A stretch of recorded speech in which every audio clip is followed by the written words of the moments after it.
साथ करने वाले कम न होंगे।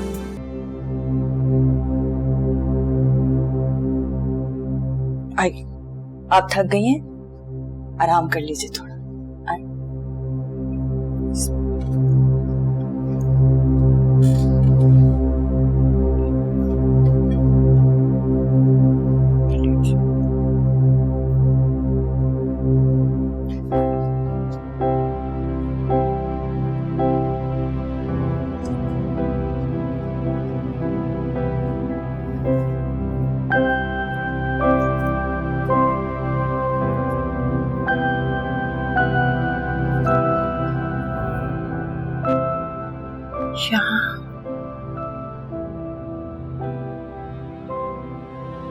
यहाँ गिरा हुआ था सकी, बोल भी नहीं रहा था। कितनी आवाजें दी मैंने उसे, नहीं बोला।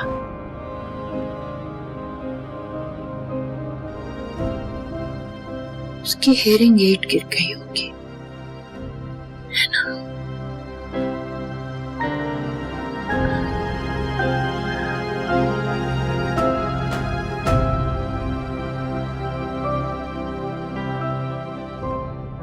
वो ठीक हो जाएंगे और देखिएगा बहुत जल्दी घर आ जाएंगे वो।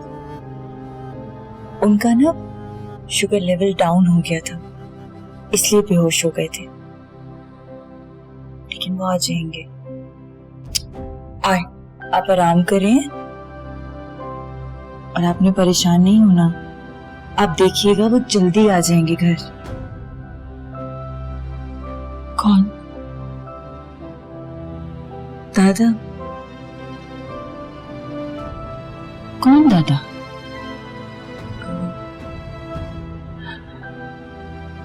वो ना यहाँ गिरा हुआ था ज़की, बोल भी नहीं रहा था। मैंने इतनी आवाजें दी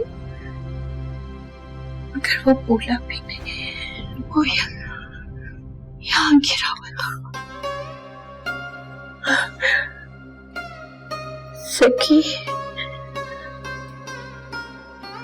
ज़की। फ्लोरा बाजी, सवेरे तो होने दें। सवेरे होते ना गुस्सा ठंडा हो जाता है। नहीं होगा ठंडा, क्योंकि गुस्सा तो मुझे खुद पर है। भला खुद पर कैसा गुस्सा? आप सारा दिन ड्यूटी करती हैं, राइट ड्यूटी करती हैं। अब इतनी तो ऊंच नीच हो ही जाती है। ऊंच नीच किसी की जिंदगी का सवाल है ये। अच्छा चलो, मुझे ये बताएं, खुदा ना खास्ता, अल्लाह ना करे डैडी जी को कल को कुछ हो जाता है तो आपका कसूर है? नहीं ना, ये तो सब अल्लाह के हुक्म से होता है। आप तो सिर्फ इंसान की खिदमत कर सकते हैं। जान लेना और जान निकालना ये तो अल्लाह के हाथ में होता है, इंसान के हाथ में थोड़ी होता है। जिंदगी का कोई इतबार थोड़ी होता है। सही कहा तुमने, जब जिंदगी का कोई एतबार नहीं तो मैंने एक इंसान पे क्यों एतबार किया?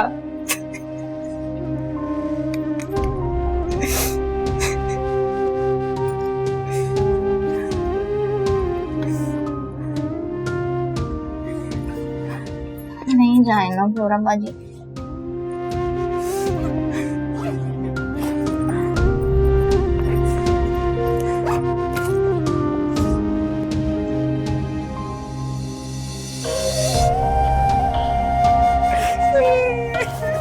चुप ना, चुप।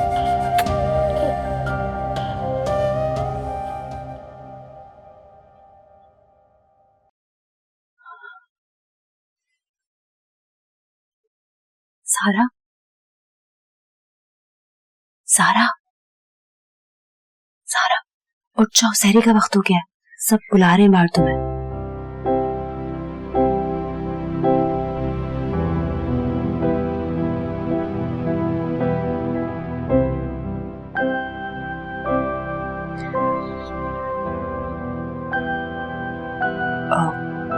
तुम जाओ, मैं सहरी कर चुकी हूँ, मैं दादी जान के पास ही हूँ।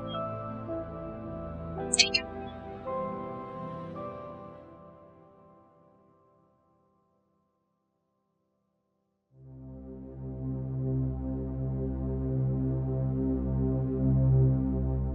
हद होती है हर चीज की।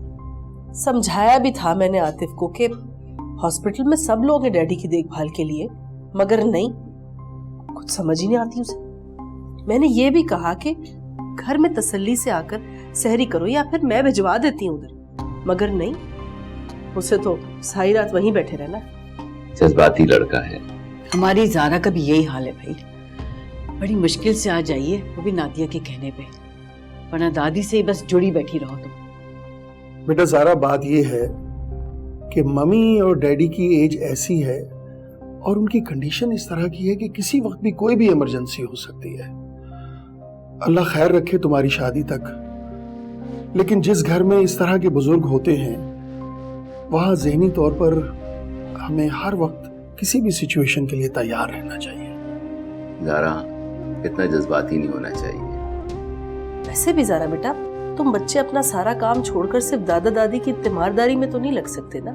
आखिर फ्लोरा को किस लिए रखा है, वो रखेगी उनका ख्याल। फ्लोरा जा रही है और इस बार उसे कोई नहीं रोकेगा। जा रही है? हाय भाई साहब, कहाँ जा रही है? भाई मम्मी डैडी का क्या होगा, उनको कौन देखेगा? अभी तो शादी सर पर है, दूसरा अशरा चल रहा है, इबादतें हो रही हैं, फ्लोरा को क्यों भेज रहे हैं आप? ये सब कुछ उसी की लापरवाही की वजह से हुआ है। किस लिए मैं उसे इतने पैसे देता हूं? अगर हम सबको ही मम्मी डैडी को देखना है तो, और रोज की नई परेशानी, पहले मम्मी गिर गई, अब डैडी का ये हाल है। फ्लोरा से अब ये काम नहीं समझता। I think she has lost it. मुफ्त की तनख्वाह ले रही है और बस। तनख्वाह तो जुबैर भी दे सकते हैं, लेकिन बात यह है कि मम्मी और डैडी उससे बहुत अटैच्ड है। ऐसे क्या कमाल की बात कह दी आपने सोफिया भाभी। आज तक जुनैद जो मम्मी डैडी के लिए करते चले आए वो किसी को नजर नहीं आ रहा। बस जो बात आपने कही शायद यही सुनना बाकी थी कि जुबैर भाई तनख्वाह दे देंगे उनकी मेड के लिए। देखिए, तनख्वाह इस वक्त इशू नहीं है। बात यह है कि ऐसे मौके पर जब शादी भी करीब है, फ्लोरा इतने सालों से हमारे पेरेंट्स की खिदमत कर रही है, इस सिचुएशन में हमें उसे यूं फायर नहीं करना चाहिए। आई थिंक हमें उसे एक और चांस देना चाहिए। जो गलती और लापरवाही फ्लोरा से हुई है वो खुद भी नहीं रुकना चाहती। और सूफिया, तनख्वाह ही की बात होती तो मैं अस्पताल और डॉक्टर्स के बिल भी जुबैर से लेता। मेरे माँ बाप मुझ पे बोझ नहीं है। आप जो कर रहे हैं अपनी मर्जी से कर रहे हैं। अगर आप चाहें तो जुबैर भी ये जिम्मेदारी उठा सकते हैं। मम्मी को तो सिर्फ आप ही याद है और आप ही को पूछती है। जुबैर को तो वो भूल सी गई है। देखें सोफिया भाभी, बात सिर्फ इतनी है कि मम्मी जी को वैसे भी कोई नहीं याद रहता, ना ही कोई सिचुएशन, ना ही लोग। जहां तक सवाल उठता है जुनैद का, तो ये इस घर के बड़े, इसलिए इनकी जिम्मेदारियां भी बड़ी हैं। फ्लोरा के जाने से पूरा घर परेशान हो जाएगा। अब आप देखिए ना, मैं एक दिन अपने बेटे के साथ तसल्ली से ना तो सहरी कर सकी हूँ, ना ही इफ्तारी। सारा, अब फ्लोरा जा रही, इसका ये बिल्कुल मतलब नहीं कि तुम मम्मी की नर्स बन के बैठी रहो। आ जाएगी 2-4 दिनों में नर्स, वरना खादिम हुसैन तो है। अगर हम सब मिलकर दादा दादी का ख्याल रखें तो हमें नर्स की जरूरत नहीं पड़ेगी मम्मा। ज़ारा, ये फुल टाइम जॉब है और फ्लोरा उनको देखने के अलावा कुछ नहीं करती थी, तब भी उससे लापरवाही हो जाती थी। और मैं नहीं चाहता कि मेरी लापरवाही की वजह से मेरे माँ बाप को कोई नुकसान हो और मेरी आखिरत खराब हो। हम दूसरी नर्स रख लेंगे। लेट हर गो।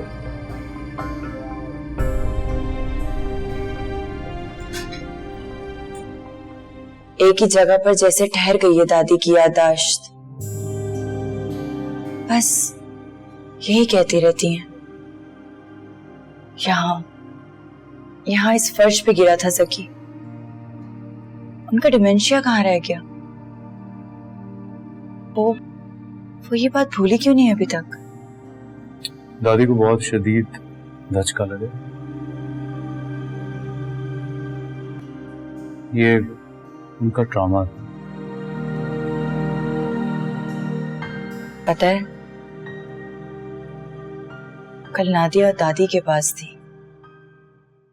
शायद उसने पहली बार दादी का हाथ पकड़ा। आतिफ, हम लोग दादी से बहुत दूर दूर रहते थे, खींचे खींचे, जैसे मम्मा रहती थी। हमें लगा दादी शायद सिर्फ तुमसे प्यार करती है क्योंकि तुम लड़के हो। दादी को लड़कियां पसंद नहीं है। मम्मा ने हमेशा हमें दादा दादी से दूर रखा और दादी ने भी कभी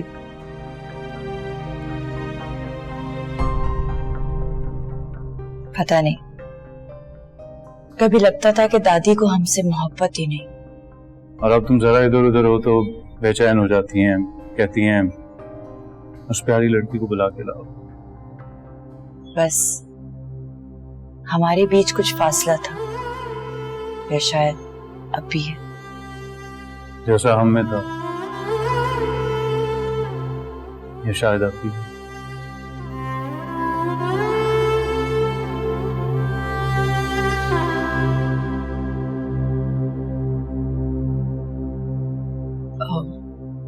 तुम घर जा सकते हो। रुखी ताई बहुत गुस्सा कर रही थी, बहुत पैनिक हो रही थी वो। मैं दादा जान के पास हूँ यहीं।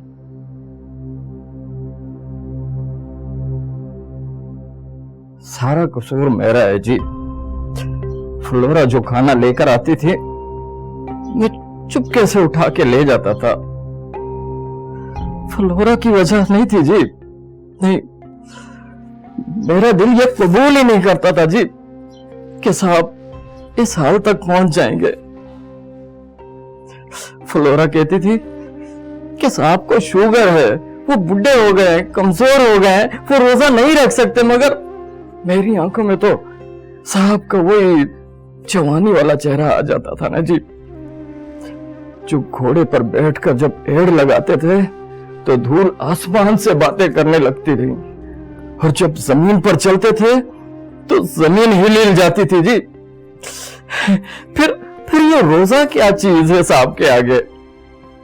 अरे कोई भी चीज साहब का कोई भी काम नहीं रोक सकती है। मुझे तो लगता है जी साहब को शुगर जैसी गंदी बीमारी नहीं है, डॉक्टरों को कोई मुगालता हुआ है। साहब तो बड़े तगड़े आदमी है, मेरा साहब बड़ा तगड़ा आदमी है जी, बड़ा तगड़ा आदमी है मेरा साहब। खादिम हुसैन, डैडी की हालत यह है कि वो बेहोश हैं और डॉक्टर के कहने के मुताबिक कुछ नहीं पता कब होश आएगा भी या नहीं। 8 घंटे भूखा रहने के बावजूद वो तो खुशकिस्मती से उनका जिस्म ठीक है, वरना इस उम्र में शुगर के मरीज तो। नहीं जी, कुछ नहीं होगा जी, कुछ नहीं होगा उन्हें। मेरा साहब बड़ा तगड़ा आदमी है, आप देख लेना, वो अपने पैरों से चलकर इस घर में आएंगे इंशाअल्लाह। खादिम हुसैन, आप जरा 2 मिनट बाहर जाइए।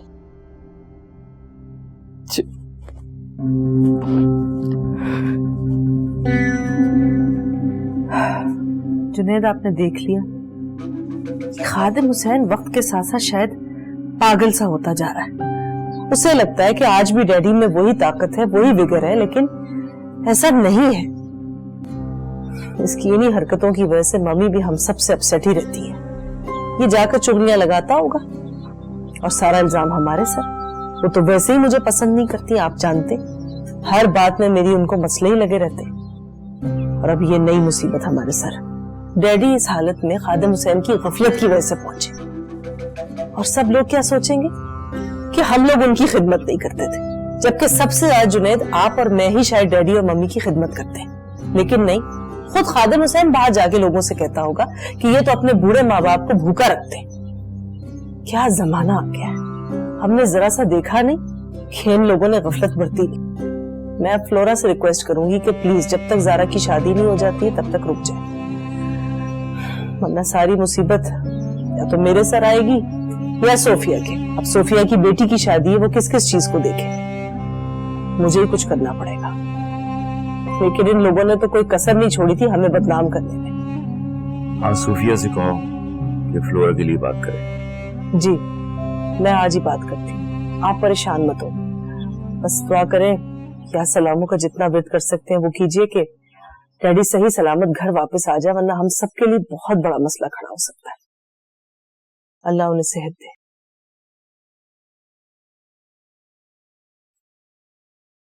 आतिफ, कहाँ जा रहे हो तुम? कहाँ जा रहे हैं इस वक्त? तुम बगैर इफ्तारी करे कहीं नहीं जाओगे, समझे? वो मैं दादी को दादा से मिलवाने हॉस्पिटल लेके जा रहा हूँ। क्या बेवकूफी है, क्या जरूरत है उन्हें वहां ले जाने की? ना वो पहचान सकती हैं, न ढंग से कोई बात समझ सकती हैं, वहां जाके वो कोई उल्टी सीधी हरकत करेंगी। आतिफ, वो आईसीयू है, कोई प्ले ग्राउंड नहीं है जहां तुम मम्मी को टहलाने ले जा रहे हो। लेकिन बाबा, आपको अंदाजा भी है कि दादी कितनी ट्रॉमेटाइज है इस वक्त। उन्होंने दादा को खुद वहां पर बेहोश देखा था, सबको मदद के लिए बुलाया, और फिर दादा को जिस बेहोशी की हालत में हम लेके गए थे, दादी पे अभी तक उस चीज का इतना असर है। मैं सिर्फ उन्हें निकालना चाहता हूँ उससे, इसलिए जा रहा हूँ। देखो आतिफ, सारी जिम्मेदारियां सिर्फ तुम्हारे बाबा के सर पर ही नहीं आए होती। पॉपी और जुबैर भाई भी तो आखिर उन्हीं की औलाद है ना, वो अपनी जिम्मेदारियां पूरी क्यों नहीं करते? कभी कभी तो इनकी हालत पर इतना तरस आता है मुझे, ये सारा दिन इबादत में गुजार देते हैं, कोई भी नमाज इनकी आज तक कज़ा नहीं हुई, कितने भी थके हुए क्यों ना हो। आज तक एक तरावी मिस नहीं की ना। ये ऑफिस खोलकर बैठे हुए हैं घर पे और तुम इन्हें ही लेक्चर दिए चले जा रहे। तुम्हें चाहिए कि तुम इन्हीं से कुछ सीख लो। कितनी सारी बातें हो जाती हैं, बड़े से बड़ी इमरजेंसी हो जाती है, लेकिन इनकी इबादत में कभी कोई खलल नहीं है। मगर तुम हो, तुम जब साई साई रात दादा दादी को बैठकर गिटार सुना रहे होते, उस टाइम ये तहज्जुद के लिए खड़े होते हैं। मगर तुम्हें कहाँ समझ में आएगी मेरी बात। तुम जाओ, मैंने जितना तुमसे एक्सपेक्ट किया था कि तुम इनका हाथ बटाओगे या मेरे साथ खैरात सदकात के लिए जाया करोगे, उतना ही तुम नहीं गए और तुम बैठ गए इनको लेक्चर सुनाने। देखो आतिफ, सारी जिम्मेदारियां सिर्फ तुम्हारे बाबा के सर पर ही नहीं आए होती। पॉपी और जुबैर भाई भी तो आखिर उन्हीं की औलाद है ना, वो अपनी जिम्मेदारियां पूरी क्यों नहीं करते? कभी कभी तो इनकी हालत पर इतना तरस आता है मुझे, ये सारा दिन इबादत में गुजार देते हैं, कोई भी नमाज इनकी आज तक कज़ा नहीं हुई, कितने भी थके हुए क्यों ना हो। आज तक एक तरावी मिस नहीं की ना। ये ऑफिस खोलकर बैठे हुए हैं घर पे और तुम इन्हें ही लेक्चर दिए चले जा रहे। तुम्हें चाहिए कि तुम इन्हीं से कुछ सीख लो। कितनी सारी बातें हो जाती हैं, बड़े से बड़ी इमरजेंसी हो जाती है, लेकिन इनकी इबादत में कभी कोई खलल नहीं है। मगर तुम हो, तुम जब साई साई रात दादा दादी को बैठकर गिटार सुना रहे होते, उस टाइम ये तहज्जुद के लिए खड़े होते हैं। मगर तुम्हें कहाँ समझ में आएगी मेरी बात। तुम जाओ, मैंने जितना तुमसे एक्सपेक्ट किया था कि तुम इनका हाथ बटाओगे या मेरे साथ खैरात सदकात के लिए जाया करोगे, उतना ही तुम नहीं गए और तुम बैठ गए इनको लेक्चर सुनाने। एक तो तुम बच्चे बहुत जज्बाती हो जाते भाई।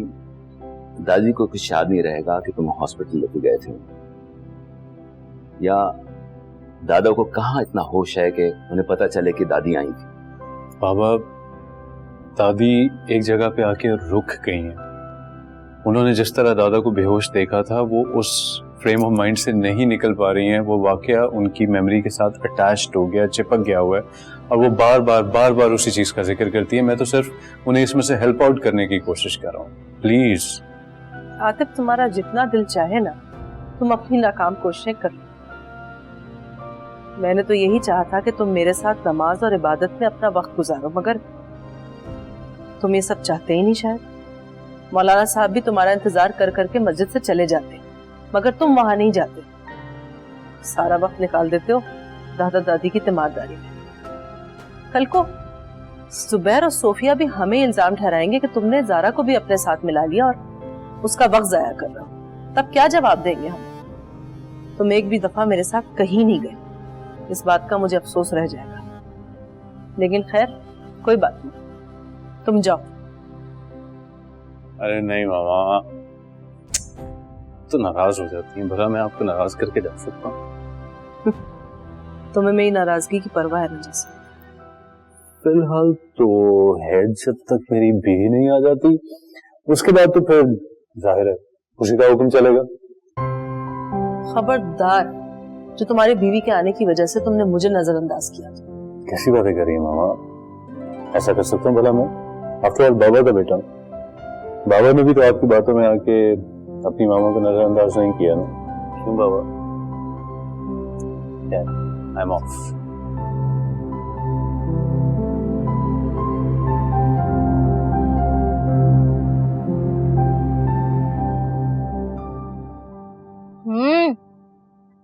वैसे ना गाड़ी से शापरों की शापरें निकले आई जा रही थी। क्या क्या चीजें नहीं लाए आते भाई, माशाल्लाह। इतना सामान, आलू के समोसे, कीमे के समोसे, कचौरी, चाट, फ्रूट चाट, इतने तो फ्रूट आए हैं माशाल्लाह, मैं क्या बताऊं। और आपको पता है हमारी जो बेगम साहिबा है, बड़ा ही चंगा दिल है, बड़ी खुदा तर्ज बंदी है। कहती है हम तो ये सारी चीजें खाते ही नहीं, ये सारा का सारा ना सामान तुम अपनी इफ्तारी के वक्त ले जाना। कितनी चंगी बंदी है ना। और आपको पता है आतिफ भाई को मम्मी जी बता रही थी कि सारा का सारा सामान ना लंदन से लेकर आए हैं। वैसे पिंकी माजरत के साथ माशाल्लाह माशाल्लाह बड़ा दम है तुझमें। आज 10वां रोजा है और तेरी ज़बान है कि कैंची की तरह चली जा रही है, रुकती नहीं है। ओहो अमजद भाई, आप तो ना जब देखो मेरे पीछे पड़े रहते हो। मैं ना आपकी वजह से बीमार हो गई हूँ। आपकी तो बड़ी काली जुबान है भाई।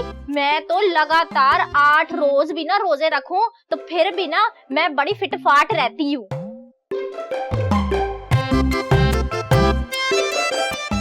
आप क्या देख रहे हो?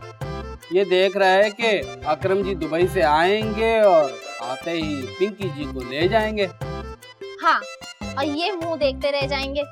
हाँ। पिंकी जी ये बेचारा क्या करेगा?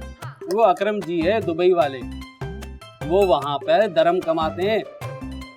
और एक बात बता दूं, वो जब आ जाए ना निकाह के वक्त हक मेहर पूरे 5 लाख लिखवाना। हाँ। आप क्या देख रहे हैं अमजद भाई को टुकुर टुकुर? ये लें, ये खाएं फ्रूट चाट। हाजी मौलवी साहब को देना है। आप खाएं।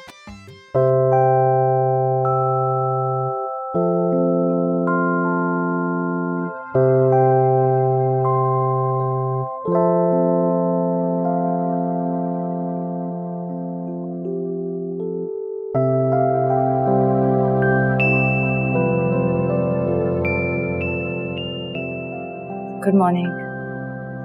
Good morning miss. शुक्र है कि सो गई हैं दादी, है ना? कल रात से बहुत बेचैन थी, सिर्फ दादा को याद किए जा रही थी। आप सैरी के लिए गई ना तो मैडम आपको बुला रही थी। मिस, मैं 5 साल से मैडम और सर के साथ हूँ, लेकिन कभी आपको इतना क्लोज नहीं देखा उनके साथ। सब आतिफ सर का कमाल है, सबको मिला रहे हैं। बहुत अच्छे इंसान है, गॉड ब्लेस हिम। उनके दिल में सबके लिए बहुत प्यार है।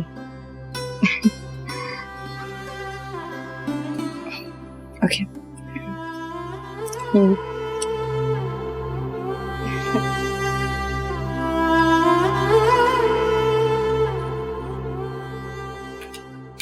एक तो तुम लोगों का भी कोई वक्त नहीं होता, ना सहरी का ना इफ्तारी का। ये वक्त है घर वापस आने का। सारी रात तुम वहां हॉस्पिटल में ही बैठे रहे हो, ना ठीक से इफ्तारी की है तुमने, ना खाना खाया। अब बताओ कि क्या सर्व करूं तुम्हें? ये पी लो। आती, ये क्या तुम फल खाने में लगे हुए हो? तुम ठीक से खाना क्यों नहीं खा रहे हो? क्या बात है? दादा की तबीयत ठीक नहीं है, डॉक्टर्स इंतजार में है, कोई तब्दीली नहीं आ रही है। सब इंतजार में है। मैंने सोचा मैं आपको दादा के बारे में बता दूं। आपको फिक्र हो रही होगी ना उनकी।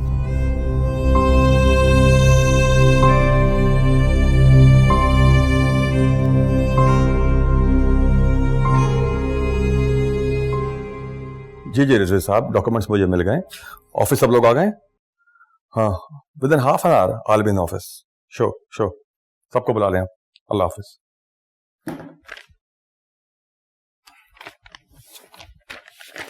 कामरान, सब खैर तो है? इतनी अर्ली मॉर्निंग आप लाइब्रेरी में? मेरी जान, मैं अपनी ये फाइल रात को यहीं भूल गया था। तुम सो रही थी तो मैंने बस अपनी फाइल उठाई और अब जा रहा था। और आप डैडी से भी मिलने नहीं गए? आज जाऊंगा, आज जरूर जाऊंगा इंशाल्लाह। वैसे एक बात बताऊं, ये सब फॉर्मेलिटीज हैं, हमें उनके लिए घर बैठ के दुआ करनी चाहिए। इंशाल्लाह बहुत जल्द ठीक हो जाएंगे। इंशाल्लाह। वैसे एक बात कहूं, रमजान का दूसरा अशरा है, हमें खूब डैडी के लिए दुआ करनी चाहिए। इंशाल्लाह तुम देखना बहुत जल्द सेहतियाब होके आ जाएंगे। ये बताओ, आज अफ्तारी चलोगे तुम? कल भी सब तुम्हारा बहुत पूछे थे। मैंने कह दिया उनको कि पोपी के वालिद की तबीयत ठीक नहीं है, आईसीयू में। सब बहुत दुआ कर रहे थे उनके लिए। और मिसेस हसन, भाई वो तो कमाल लग रही थी। उन्हें ब्लैक कलर का ड्रेस पहना था, क्या पैटर्न था, एक्सीलेंट। मैं तो सोचने लगा कि अगर मेरी पोपी ये पहनेगी तो कितनी खूबसूरत लगेगी। कम ऑन, चीयर अप यार। मैं इतनी देर से बकबक किए जा रहा हूं, तुम बिल्कुल उदास। तुम देखना डैडी बिल्कुल ठीक हो जाएंगे इंशाल्लाह। बस उनके लिए दुआ करो, ठीक है? और हाँ, कल की अफ्तार पार्टी में तुम जरूर चलना। कुछ फॉरेन इन्वेस्टर्स आ रहे हैं, तुम्हारा होना बहुत जरूरी है। तो बहुत ख्याल रखना। अल्लाह हाफिज। क्यों, मिसेस हसन नहीं आ रही हैं कल? पोपी, मिसेस हसन मेरी वाइफ नहीं है। कल मेरी बिजनेस डील है और कल तुम्हारा जाना बहुत जरूरी है। Is it clear? और हाँ, ये ऑफिस में रोज तुम्हारे नए चेक्स होते, मैं साइन कर रहा होता हूं। कितनी शॉपिंग करती हो यार? पोपी, मैं बहुत मेहनत से कमाता हूं, बहुत हलाल की कमाई कमाता हूं। कुछ ख्याल करना चाहिए तुम्हें। अल्लाह हाफिज।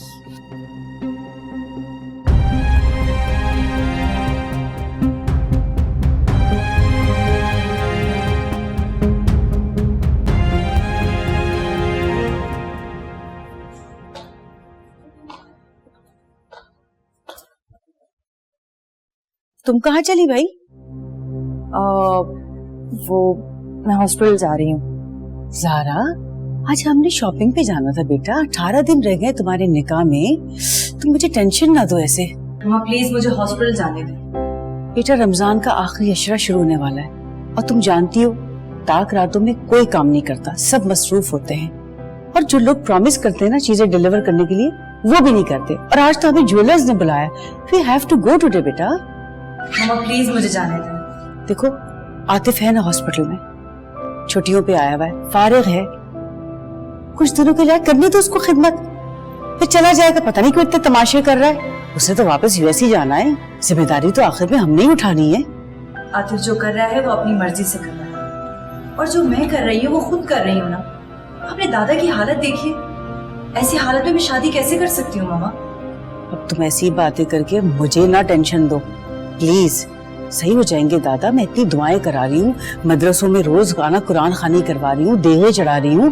He'll be all right बेटा, सब ठीक हो जाएगा इंशाल्लाह। वक्त पे शादी भी हो जाएगी। तब तक ज़ारा, अब तो मुझे टेंशन मत दो। और पपी को देखो, अपने हाथ झाड़कर बैठ गई है।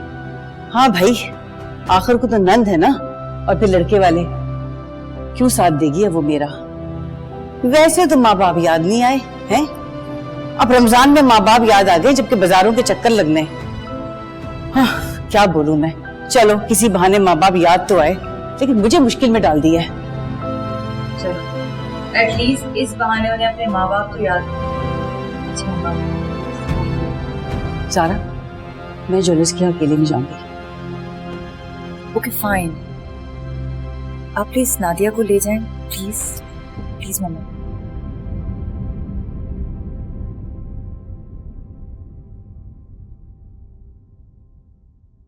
जुनेद, प्लीज अब आ भी जाइए ना।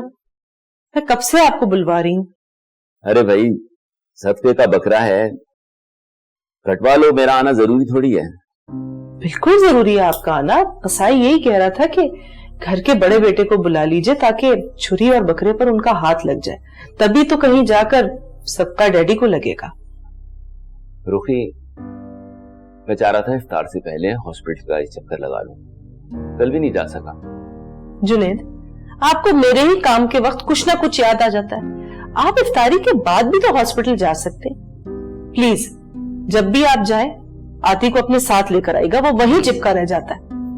अच्छा, ये मैं आखिरी चेक साइन कर लूं, चलते। अच्छा भाई, अमजद, ये अस्पताल में जमा करा देना और कहना कि मैं इफ्तार के बाद आऊंगा। ठीक है। अब प्लीज चलें, क्योंकि फिर इफ्तारी का वक्त हो जाएगा। मैं चाह रही हूँ गोश्त उससे पहले तकसीम हो जाए।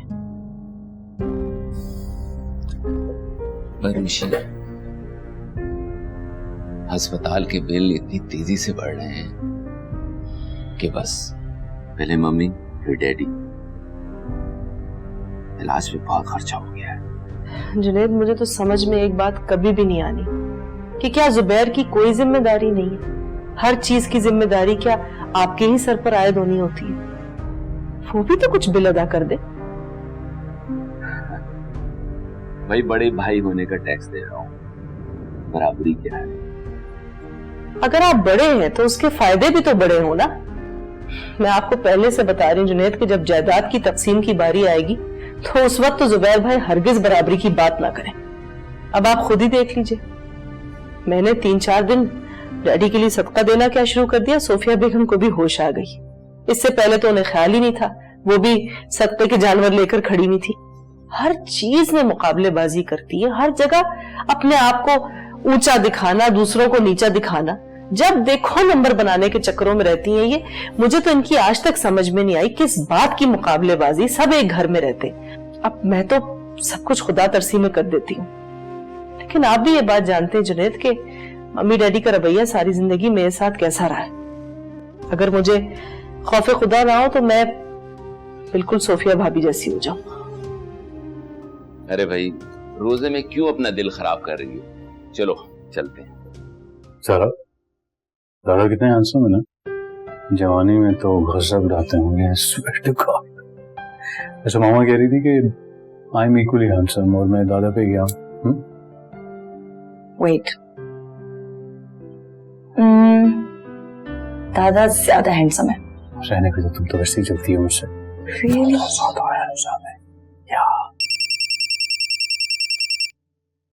जी हाशिम, ओके, मैं नहीं चाहती हूँ।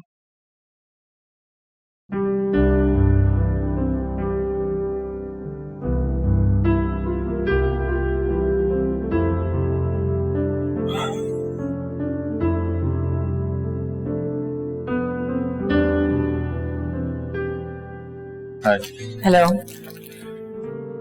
दादा के लिए थैंक्स।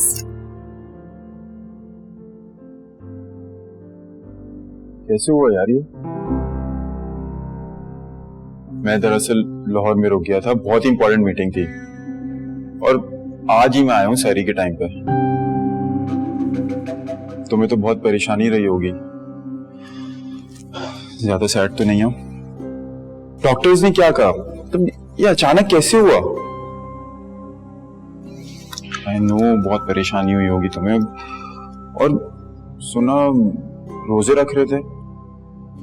That was silly. अगर उनकी तबीयत ठीक नहीं थी तो रोजे रखने की क्या जरूरत थी? Poor you, Zaara. पहले दादी की परेशानी और अब दादा की। वो दादा, I know, बेचारे। मगर ज़ारा, तुम बहुत ड्रेन्ड लग रही हो। अपना ख्याल रखो और अब मैं आ गया हूँ, तुम्हें फिक्र करने की बिल्कुल जरूरत नहीं है। अच्छा, आज मैं तुम्हें पिक करूंगा इफ्तारी के लिए। कुछ बहुत ही इंपॉर्टेंट गेस्ट आए हुए हैं, मैं तुम्हें उनसे मिलवाना चाह रहा हूँ। Is it okay?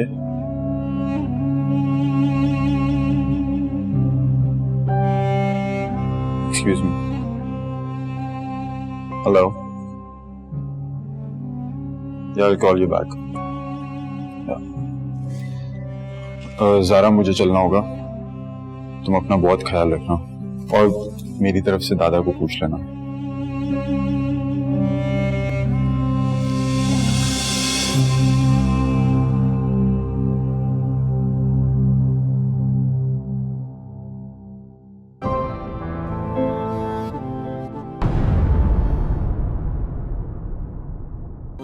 बात करने वाले